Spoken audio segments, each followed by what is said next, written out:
तो भाई साहब रागिनी विश्वकर्मा का एक गाना रिलीज हुआ है जिसके बारे में आप कौनो बोलत ना हमें। अब तक एगो गाना आला रागिनी विश्वकर्मा को हनी सिंह के साथ में कि दीदिया के देवरा चढ़ौले बाटे नजरी चोलिया के चिझवा चिखल चहे जबरी। अब तक तो मान ला रागिनी विश्वकर्मा अश्लील है, रागिनी विश्वकर्मा फुहर है, रागिनी विश्वकर्मा के ऊपर केस होगा, एफआईआर होगा, सब कुछ हुआ, लेकिन अब कोई कुछ नहीं बोल रहा है, ना ही क्यों बोले जा रहा है। कहे से कि रागिनी विश्वकर्मा ने बहुत अच्छा गाना गा दिया भाई, भक्ति गाना गाया है। होली का ऐसा सॉन्ग गौले बा रागिनी विश्वकर्मा की जिके देखने के बाद में बड़े बड़े सुपरस्टार ने कि शर्म के मारे लाज लग जाई।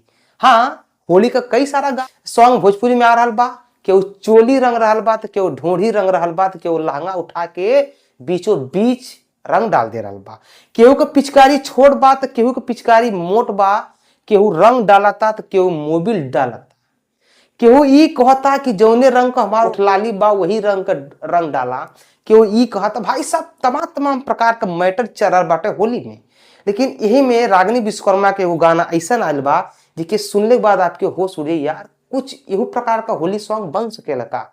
चला पूरी कहानी बताते लेकर पहले अगर आप लोग मेरे यूट्यूब चैनल पर नया हुआ चैनल को सब्सक्राइब करा, अगर फेसबुक पर तो पेज फॉलो करा। चला पूरी कहानी विस्तार से बता देला। रागिनी विश्वकर्मा का गाना आयल बा होली के, जेकर नाम बा सीताराम की होली।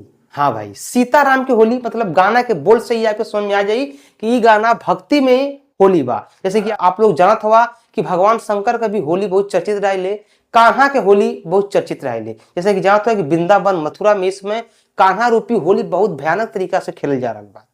तो उसी प्रकार से सीता और राम के होली के नाम पे गाना आयल बा रागिनी विश्वकर्मा के, और ये खुद रागिनी विश्वकर्मा के यूट्यूब चैनल पे आयल बा। अब क्यों एक प्रमोशन नहीं करत, अब क्यों एक बड़ाई नहीं करत।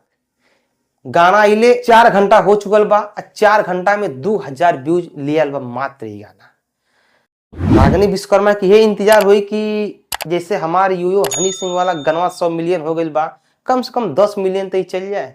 लेकिन ना, फुहड़पन आदमी के पसंद बा, भोजपुरियन के फुहड़पने पसंद बा।